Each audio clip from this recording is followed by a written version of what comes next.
राम दोस्तों, आप सब खैरियत होंगे। मैं फिर आप लोगों के सामने हाजिर हूँ। और जो पिछले जो हमारा बीमारी वीडियो थी, मेटेरियलिस्टिक कॉन्सेप्शन ऑफ हीलियन लॉजिक के हवाले से, कि जो हमारा जो एक पूरा एक मॉड्यूल है उसमें एक हिस्सा है, पहला हिस्सा है। तो उस वाले से आज हम मैंने कहा था कि पिछली वीडियो के अंदर हमने एग्जाम्पल्स शामिल नहीं की थी, कि जिसके तहत हमें मजीद इन असूलों का जो है वो फिलोसॉफिकल हमारे सामने एक पिक्चर डेवलप हो। तो आज अब ना सिर्फ उन एग्जांपल्स को देखेंगे कि जो दो एग्जांपल्स हैं, और वो एग्जांपल्स आपकी जो ये जो पहला कानून था आइसोमॉर्फिज्म का, इसके अलावा डिफरेंट लेवल और unity of unity and difference, इन तीनों को हम फिक्र में लाने की कोशिश करेंगे। अच्छा, साथ ही हमने ना एक छोटा सा हिस्सा यहाँ पे शामिल किया है। और वो हिस्सा ये है कि बहुत से दोस्तों को, क्योंकि फिलोसॉफिकल आइडिया वो थोड़ा आपको बैकग्राउंड नॉलेज होना चाहिए। तो हमारे जो दोस्त, हमारे जो साथी हैं, उनको समझने में थोड़ी मुश्किल पैदा हुई। तो मिसाल के तौर पे जब हमने आइसोमॉर्फिज्म की बात की थी, तो हमने प्रिंसिपल और प्रिंसिपल के रिलेशन की आपस में बात की थी। तो कुछ लोग समझे कि ये एक तरीके की हम आइडेंटिटी बना रहे हैं शायद, ठीक है। क्योंकि मेरा ये है कि जब भी गेनियोलॉजी को देखा जाता है तो हम कहते हैं कि मिसाल के तौर पे बीइंग, मतलब कि for example logic is being, ठीक है, इज आइडेंटिटी, ठीक है।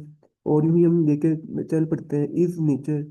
तो इस तरीके से, सॉरी, इज सब्जेक्टिव लॉजिक, इस तरीके से हम आगे लेके चलते हैं। इस तरीके से जब हम जो है नॉन बीइंग की बात करते हैं, तो नॉन बीइंग को हम कह देते हैं कि is equals to essence, is equals to आपकी जो नेचर है। और उसी तरीके से जो आखिरी तस्वीर है जो कि है, उसके अंदर आपकी जो बिकमिंग है या डिटर्मिनेट बीइंग है, इज इक्वल्स टू आपका जो तीसरी किताब है लॉजिक की, ठीक है, और इज इक्वल्स टू नोशन, और इज इक्वल्स टू आपका जो एब्सोल्यूट आइडिया। तो इस तरीके से हम वो इक्विवेलेंसीज कायम करते हैं, खासतौर पर गिनियोलॉजी के पस मंजर में। तो लोग कहते हैं कि आप तो आइडेंटिटी कायम कर रहे हैं, तो यहाँ पर मैंने लिख दिया है कि आइडेंटिटी की भी जो है वो अ, दो इकसाम है, ठीक है। आइडेंटिटी की भी दो इकसाम है। इस वाले से हम इसको मैं बयान करता हूँ कि किस चीज़ की मजीद हम जरा इंक्वायरी करते हैं। अच्छा जी, हमारे पास जो पहली मतलब कि टाइप्स ऑफ आइडेंटिटी वैसे तो बहुत है। मिसाल के तौर पे इसके ऊपर लिबनीज ने बेतहाशा काम किया है। लिबनीज था, रैशनलिस्ट था। इसके अलावा जो जदीद अहद में आप आ जाए तो रसल का इस पे बहुत ज़्यादा काम है, बहुत दकीक काम है। कि उसने तो जाहिर बात है उसका सिंबॉलिक लॉजिक के हवाले से काम था, तो उसने इसको बहुत ही एक बड़े कैनवस में देखा और सिंबॉलिक लॉजिक को उसने देखा। लेकिन हम मैंने अपने काम की चीज़ निकाली है कि जो आपका यह है। लेकिन इसको मैं ज़रा पेन चेंज थोड़ा कर दूँ। ओके। हमने जो आपकी जो टाइप्स ऑफ आइडेंटिटी के अंदर जो पहली टाइप हमने देखनी है वो टोटोलॉजी है, जो कि आप समझ लें कि लॉ ऑफ आइडेंटिटी भी है, जो कि सिंपल आइडेंटिटी है, एरिस्टोटेलियन लॉजिक या जो फॉर्मल लॉजिक है। बेशक वो कोई भी लॉजिक हो, मॉडल लॉजिक हो, या सॉरी सिंबॉलिक लॉजिक हो, या जो सिलोजिस्टिक लॉजिक है, कैटेगोरिकल सिलोजिज्म है, दोनों में ही कानून है। तो उसके अंदर क्या होता है कि रोज इज रोज, यानी यहाँ पे जो पहला रोज है वो हमारा सब्जेक्ट बनता है, अगर हम इसको एक कैसी शक्ल में लिखते हैं। जो दूसरा रोज है वो हमारा ऑब्जेक्ट है, सॉरी प्रेडिकेट है हमारा, ठीक है। या इसको ऑब्जेक्ट भी चलेंगे, हम प्रेडिकेट कहते हैं। और जो ये तीसरी जो चीज़ है ये हमारा कपूल है। सी से मैं जिसको नोट करूँ, इसे उर्दू में निस्बत एक मियाँ भी कहते हैं, कि इससे हमारा जो क्यासी शक्ल है उसकी जो फॉर्मेटिंग है, कंडीशनल फॉर्मेटिंग है, या वो क्या मतलब कि जो सब्जेक्ट है वो प्रेडिकेट के ऊपर क्या असर डाल रहा है। क्योंकि जो प्रेडिकेट इन इटसेल्फ है वो अपनी ज़ात में कुछ नहीं रखता, यानी सब्जेक्ट सिर्फ मौजू या महकूम के हवाले से आपको बयान करता है। मिसाल के तो मैंने कहा कि रोज। लेकिन आगे जो प्रेडिकेट है, दरअसल प्रेडिकेट जो सब्जेक्ट है उसी की ही मजीद तफसील होती है, ठीक है।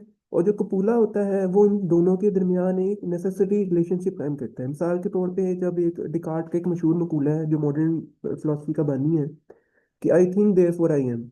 तो यहाँ पे जो आई थिंक और देयर फोर आई एम के दरमियान का जो आपसी ताल्लुक है वो देयर फोर है, ठीक है। तो मतलब ये वो भी कपूला ही है, एक निस्बत एक नहीं है कि वो आई थिंक को दे फॉर आई को किस तरीके से वो आपस में लॉजिकल कनेक्टिव उसको कह रहे हैं, लॉजिकली कनेक्टिविटी क्या है दोनों के दरमियान।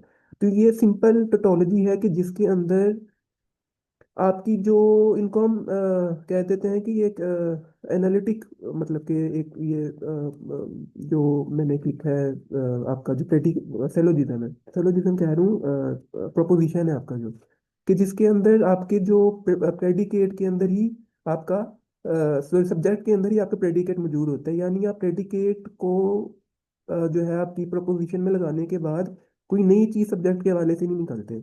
मतलब कि सब्जेक्ट के अंदर प्रेडिकेट, सब्जेक्ट के अंदर प्रेडिकेट पहले से मौजूद होता है।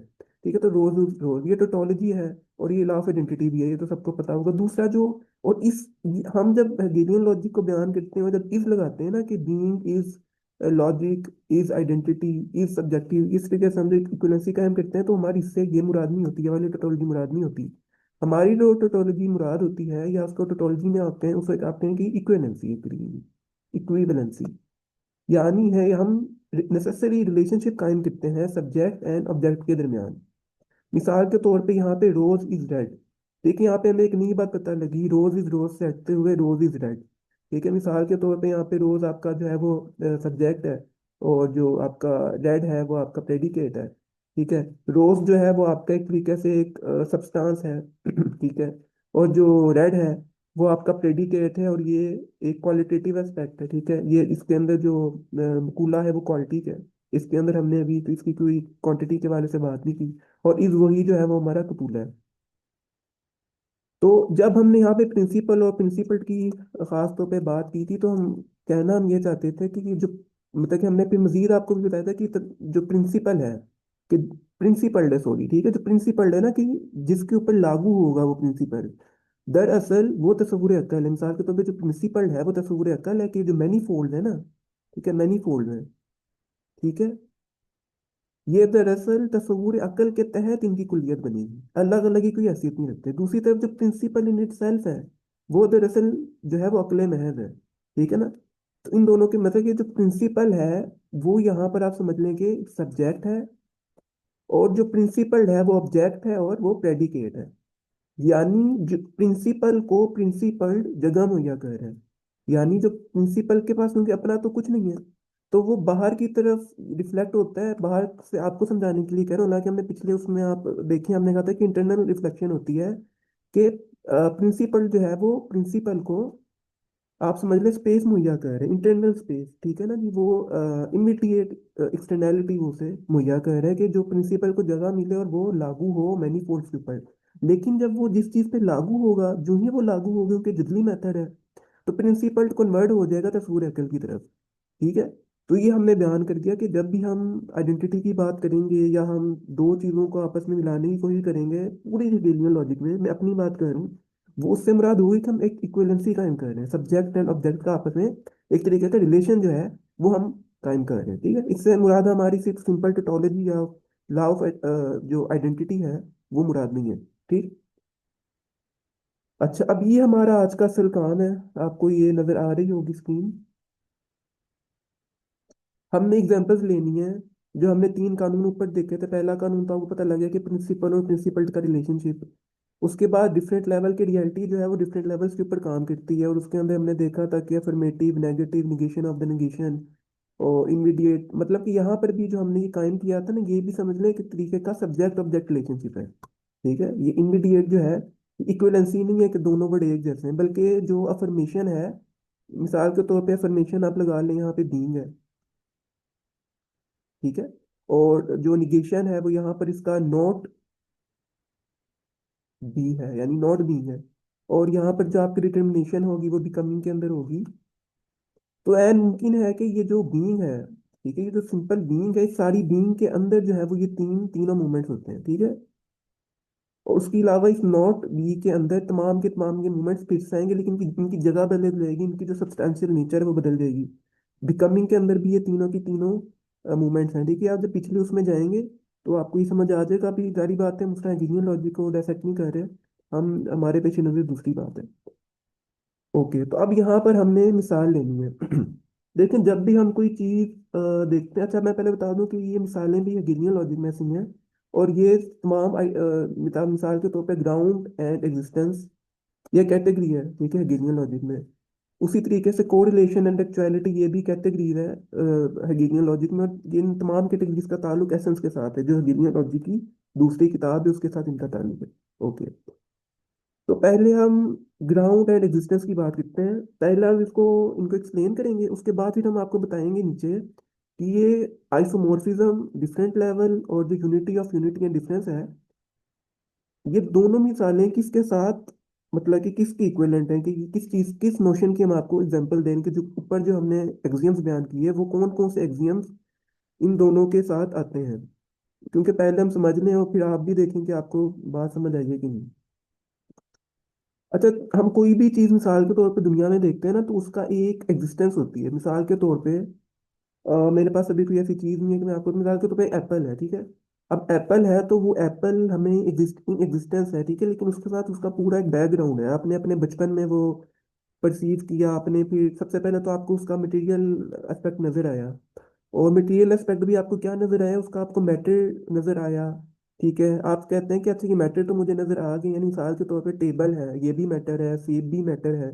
ठीक है, यानी एक फ्रूट है और एक आपका इनएनिमेट चीज है, टेबल है जो कि लकड़ी से बना हुआ है। दूसरी तरफ कोई इंसान है, वो भी मैटर है, लेकिन वो बोल सकता है, वो जान सकता है। तो बच्चा क्या करता है कि वो मटेरियल तो तमाम एस्पेक्ट सेम है मटेरियलिटी के, लेकिन वो क्वालिटेटिव एस्पेक्ट चेंज करता है। कि मिसाल के तौर पे जो एप्पल है उसकी शेप अलग तरीके की है, टेबल की जो साख्त है अलग तरीके की है, इंसान एक अलग तरीके का है, उसके अंदर बोलने की ताकत है, वो चल सकता है, फिर सकता है।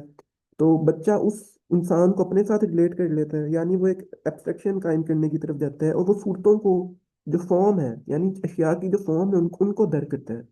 और फॉर्म्स मतलब कि मटेरियल से उठते हुए वो फॉर्म्स को दर्ज करता है, और फॉर्म्स को दर्ज करने के बाद वो फिर फॉर्म्स की जो डिफरेंशिएशन है एक दूसरे के साथ, उस वाले से फिर वो डिस्टिंक्शन कायम करता है मुख्तलिफ चीज़ों के दरमियान। तो मिसाल के तौर पे एक एप्पल है तो उसकी एक एग्जिस्टेंस है जो मैं पता लग गई, लेकिन उसका एक बैकग्राउंड है, उसका एक कॉन्टेक्स्ट है, और उसका एक खास तौर पे एक तरीके का उसका एक कॉन्टेक्स्ट भी है, तनाजुर है कि वो मतलब कि उसका टेस्ट एक खास तरीके का है। लाहौर के सेब का डिफरेंट एक टेस्ट होगा, मुल्तान के सेब का अलग टेस्ट होगा। तो यहाँ पर दो चीज़ें आ जाती हैं कि ग्राउंड और एग्जिस्टेंस। एग्जिस्टेंस तो समझे कि एक तरीके का आप समझ लें कि उसका उस एग्जिस्टेंस के अंदर उसका बैकग्राउंड होगा, मैं बीवी से बैकग्राउंड होगा। एग्जिस्टेंस के अंदर उस खास तस्वूर हो या मटेरियल थिंग हो, उसका कॉन्टेक्स्ट होगा। और जो भी इंसान या जो भी फलसफी है वो इन दोनों चीजों को क्या करेगा, इन दोनों चीजों को वो बाइंड करेगा with the help of context. Sorry, context कह रहा हूँ, पर्सपेक्टिव। ठीक है, पर्सपेक्टिव। ठीक है ना। ग्राउंड दूसरी तरफ क्या है, कि वो इन तमाम चीजों को एक पुल के अंदर लेके आएगा, ग्राउंड। और ग्राउंड मतलब कि कुल्लियत उस तरह की नहीं है कि जिसके अंदर आप रिलेशनशिप आइडेंटिफाई करेंगे, बल्कि वो एक समझ लें कि ग्राउंड होगा कि जिसके अंदर तसलसल तसलसल की शिनाख्त होगी। ठीक है। और तसलसल की हम आगे जाके जब मजीद एडवांस टॉपिक्स में जाएंगे तो हम देखेंगे कि तसलसल जो है वो दो तरह का होता है, एक तारीखी होता है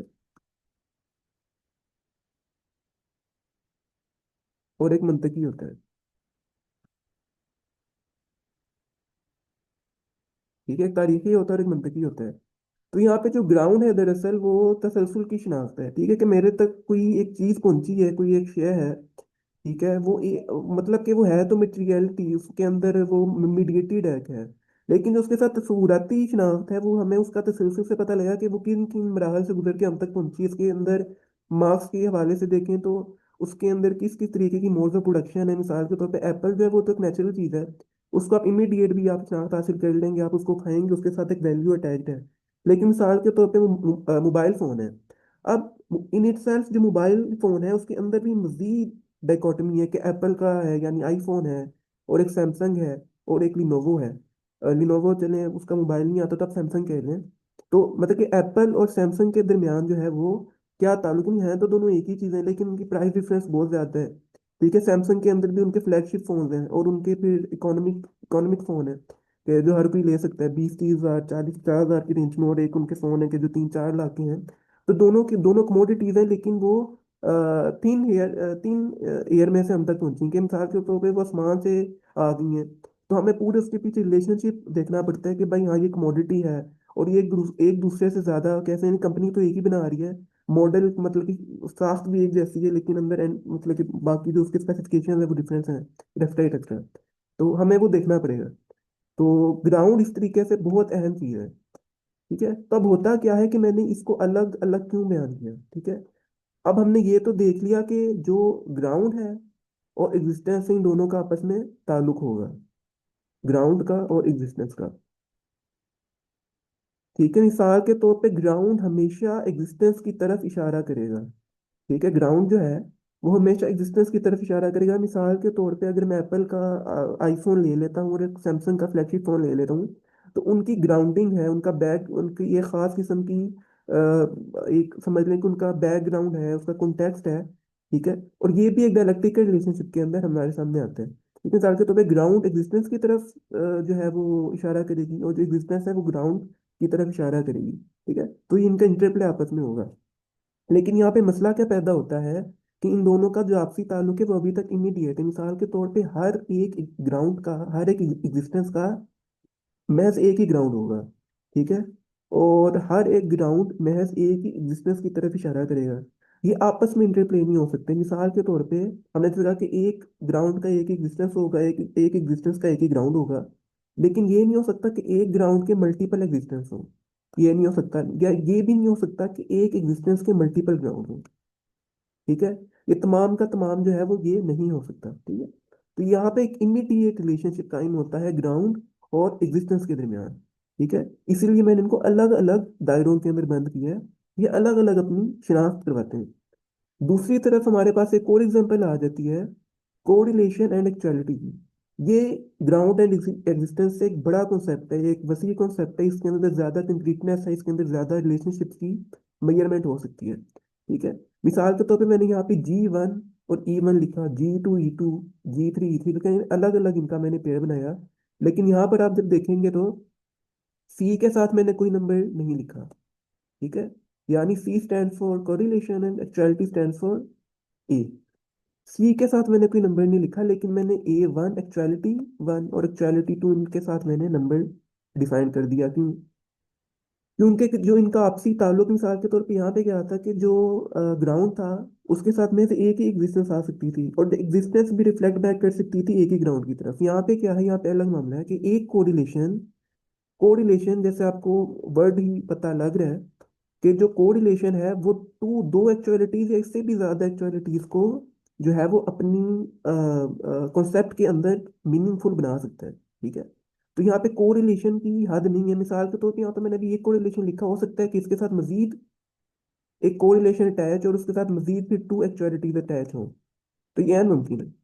हगेनियन लॉजिक हम जब पढ़ते हैं तो हमें पता लगता है। ठीक, तो हो सकता है।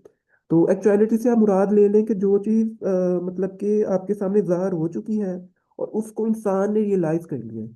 ठीक है ना, यहाँ पर एक अहम कॉन्सेप्ट है कि एक्चुअलाइजेशन वो चीज़ है कि जो हकीकत ना हो बल्कि हकीकी हो। हकीकत और हकीकी में फ़र्क है।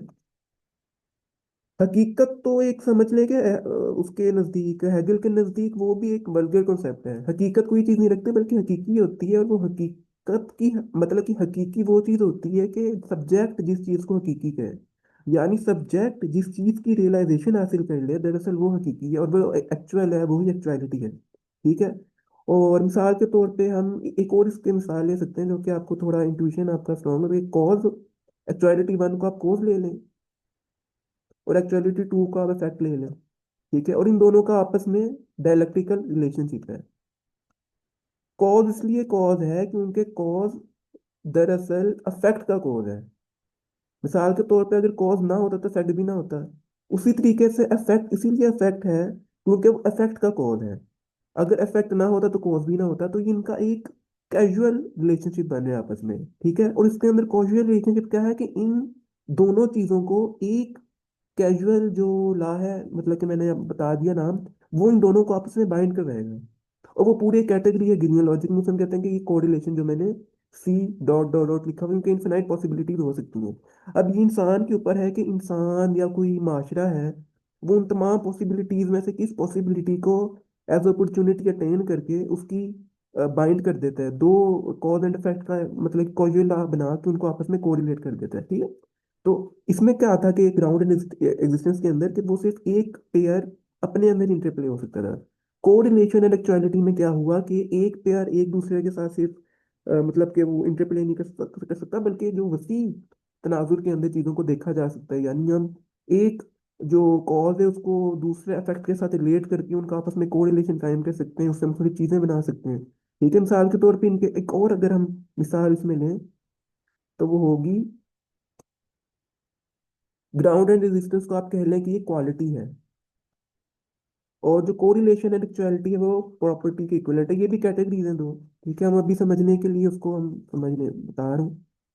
ये क्वालिटी जो है वो एक इमीडिएट कॉन्सेप्ट है। इमीडिएट कॉन्सेप्ट क्यों है?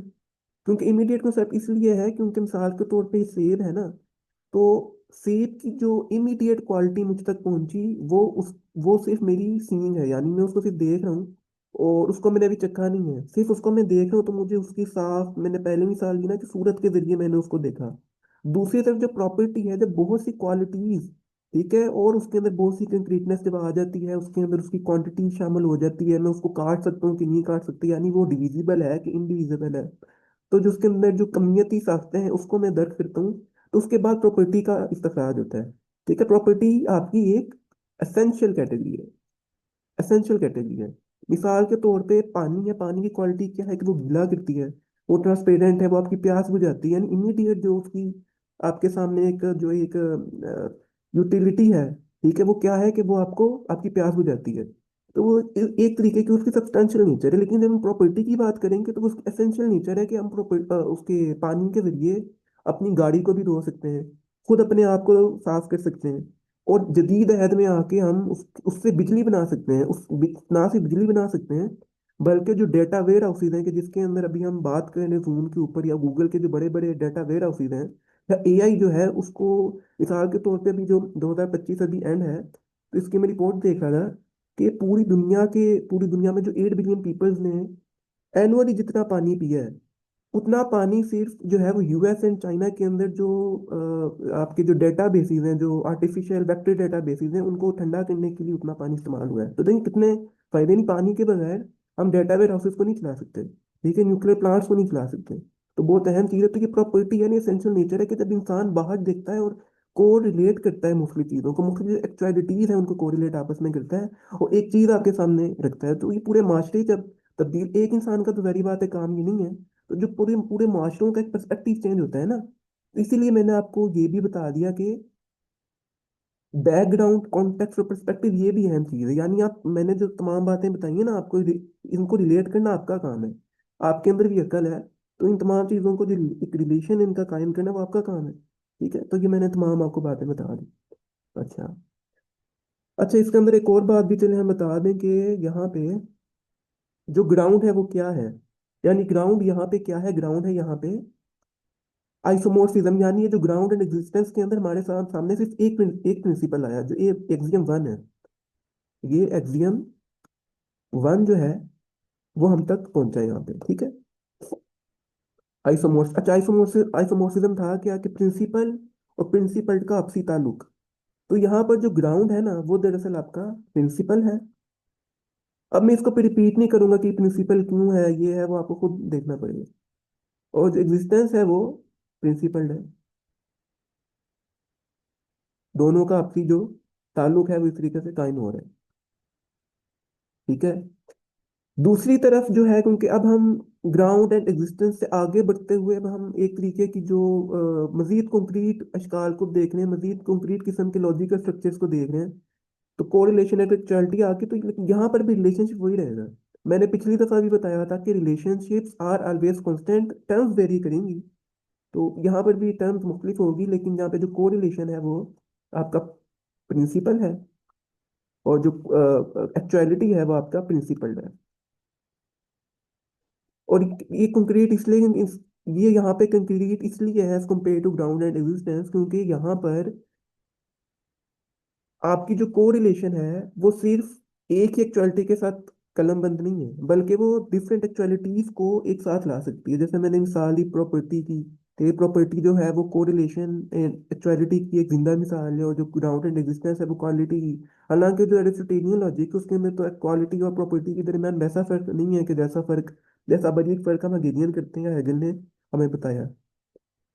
अच्छा, तो ये आपको बयान हो गया। अच्छा, हम यहाँ पर मैं बता दूं कि जैसे मैंने पहले बता दिया, ग्राउंड एंड एग्जिस्टेंस जो है उसकी जो एक्सियम है वो आइसोमोर्फिज्म है। ठीक है, यानी और दूसरी तरफ जो है, सिर्फ अगर हम देखें कोरिलेशन एंड एक्चुअलिटी को काट के, तो यहाँ पर हमारे पास आइसोमॉर्फिज्म भी है और हमारे पास इमीडिएट रियलाइजेशन है डिफरेंट लेवल की, कि हम जब isomorphism sorry ground and existence से जब हम कोरिलेशन एंड एक्चुअलिटी की तरफ आए, तो हमें ये रियलाइज हुआ कि रियलिटी जो है वो डिफरेंट लेवल्स के ऊपर काम करती है। वो एक सिर्फ रियलिटी नहीं है, बल्कि वो रियलिटी के भी सब पार्ट्स हैं। और ये नहीं कि रियलिटी के जो सब पार्ट्स हैं वो अटर रियलिटी, जो पूरी रियलिटी है उसके ऊपर हावी हो जाए, जो पूरी रियलिटी है वो सब रियलिटी जो है उसके ऊपर हावी हो जाए, बल्कि दोनों आपस में रिलेशनशिप है तमाम का।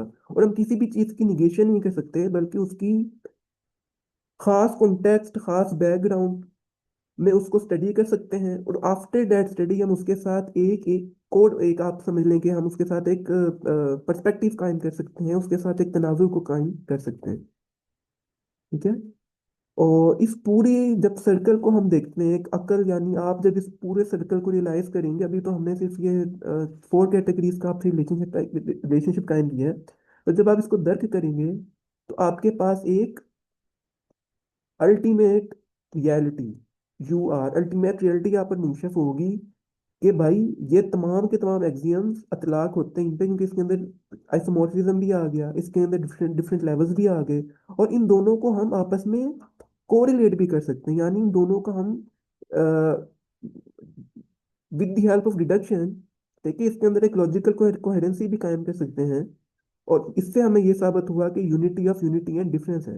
ठीक है, यानी साथ इतनी खूबसूरत बात है कि इनके अंदर प्रिंसिपल और प्रिंसिपल का रिलेशनशिप भी आ गया।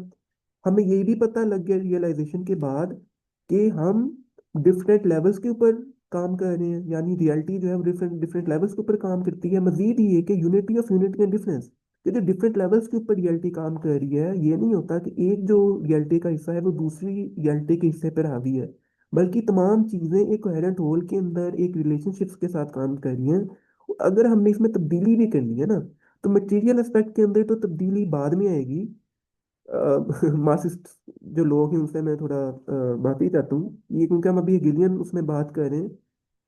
सबसे पहले हमें चीज़ों को जो आइडियल लेवल के ऊपर, या जो एक समझ लें कि मेटाफिजिकल लेवल के ऊपर हमें उस छेड़खानी करनी है, और उसके अंदर हमें क्या करना है कि हमें बैकग्राउंड, जिस भी चीज़ को हम तब्दील करना चाह रहे हैं उसका हमें बैकग्राउंड समझना है, उसके अंदर हमने कॉन्टेक्स्ट को समझना है, और उसके साथ हमने एक तनाजुर को नक्की करना है, और उसको हमने फिर फैलाना है। ठीक है, और जब फैलाने की बात आएगी तब आपके मटेरियल एस्पेक्ट्स आएंगे। ठीक है, लेकिन उससे पहले आपको, एक इंसान जो है उसका एक इंट्यूशन है, उसकी स्टडी है, वो करेगा, और उसके बाद देखो सिस्टम डेवलप करेगा, फिर वो आगे बढ़ेगा। ठीक है, तो हमने ये थोड़ी बहुत मिसालें आपको दे दी।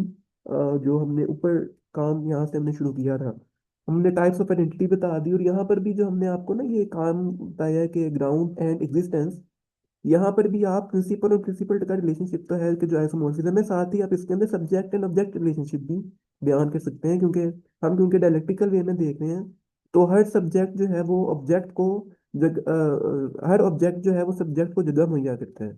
ठीक है, और रेट्रोएक्टिव, क्योंकि ये आप समझ लें कि अगर हम ये कहते हैं ना कि सब्जेक्ट है और ऑब्जेक्ट है, और ये सिर्फ और सिर्फ वन वे रिलेशनशिप है, कि सिर्फ सब्जेक्ट ऑब्जेक्ट के ऊपर मुतहक्क हो रहा है, और ऑब्जेक्ट सब्जेक्ट को जगह मुहैया कर रहा है, और उसको जो है वो अपनी एक लॉजिकल एक रिलेशनशिप कायम करने के लिए अपने आप को पेश कर रहा है। तो ऐसा नहीं है।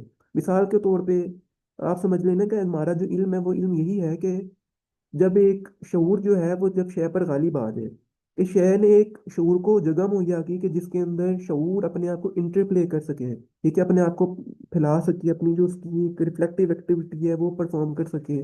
रिफ्लेक्टिव एक्टिविटी के बाद अपना जो एक प्रैक्टिकल एस्पेक्ट है उसको लागू कर सके। तो सिर्फ ये काम नहीं है, बल्कि रेट्रोएक्टिवली ऑब्जेक्ट भी सब्जेक्ट के ऊपर मुतहक्क होगा। ठीक है, यहाँ पर भी सिर्फ ग्राउंड एग्जिस्टेंस जो है वो काम नहीं कर रहा, बल्कि एग्जिस्टेंस भी ग्राउंड को मवाद मुहैया कर रही है। ठीक है, तो सब्जेक्ट जब ऑब्जेक्ट पे काम करेगा, तो मैंने कहा कि ऑब्जेक्ट सब्जेक्ट को जगह मुहैया करेगा, लेकिन जब ऑब्जेक्ट सब्जेक्ट की तरफ मुतहक्क होगी तो क्या होगा कि सब्जेक्ट जो है उसके अंदर नॉलेज का इजाफा होगा। और जो अगली जब जस्ट होगी, या जो अगली जो लीप होगी, वो क्या होगी कि सब्जेक्ट इस ऑब्जेक्ट को पहले जैसा ऑब्जेक्ट नहीं रहने देगा, बल्कि सब्जेक्ट ऑब्जेक्ट को तब्दील कर देगा। और इस ऑब्जेक्ट के अंदर सब्जेक्ट की आइडियल एस्पेक्ट्स आ जाएंगे, आइडियल एस्पेक्ट्स आ जाएंगे। ठीक है। यानी जो जिस शय को हमने तब्दील किया, दरअसल वो शय ना सिर्फ हमारी इल्मियाती ज़रूरियात को पूरा करेगी, हमारी कदरों को मुतय्यन करेगी अगर हम मार्क्सिस्ट परस्पेक्टिव में लेके हैं, बल्कि साथ ही साथ वो हम पर मौजूदगी हवाले की भी असरअंदाज होगी। हमारे रहने सहने के तरीके तब्दील हो जाएंगी। हमारी अपनी साख मिसाल के तौर पे अब जो ट्रांस ह्यूमनिज्म की बात हो रही है, ये तो एक जिंदा मिसाल है। ठीक है। इंसान अपनी ही इजाद करदा जो चीजें उनको अपने ऊपर लागू करेगा। ठीक है। यानी ना सिर्फ सब्जेक्ट ऑब्जेक्ट पर हावी आता है, बल्कि ऑब्जेक्ट भी सब्जेक्ट पर हावी आता है, क्योंकि सब्जेक्ट भी फिर जो है वो तब्दील होता है। तो ये एक रिलेशनशिप एक है आपस में, इतनी खूबसूरत जीनियोलॉजिक इसके अंदर सिमेट्री है। तो खैर ये हमने पहला जो मॉड्यूल है वो हमने बयान कर दिया। ठीक है। और उसके बाद फिर हम प्लेटोनिक और हेगेलियन जो डायलेक्टिक्स है उसके हवाले से हम थोड़ी अ, उसकी बारीकियों में जाएंगे। तो उम्मीद है कि मामला थोड़े आपके सामने खुले होंगे और थोड़ा आपको आसान फहम ये मामला लगा होगा। तो यह है कि इस पर आप अपने आप को रिफ्लेक्ट करें, दूसरी वीडियो देखें और इनको आपस में जोड़ें। और अगर कोई क्वेश्चन है तो वो मुझे आप फेसबुक पे भी कर सकते हैं और यूट्यूब पे भी कमेंट सेक्शन में कर सकते हैं। तो उसका मैं जवाब दे दूंगा अगली वीडियो में। तो तब तक के लिए इजाज़त दें। इंशाल्लाह फिर हम उसके नई नए कॉन्सेप्ट के साथ और इसी मॉड्यूल के अंदर जो नए सेक्शन हैं, क्योंकि जो तीन मजीद सेक्शन हैं उनको हम देखेंगे। तो बहुत बहुत शुक्रिया। फिर मुलाकात होगी। Thank you.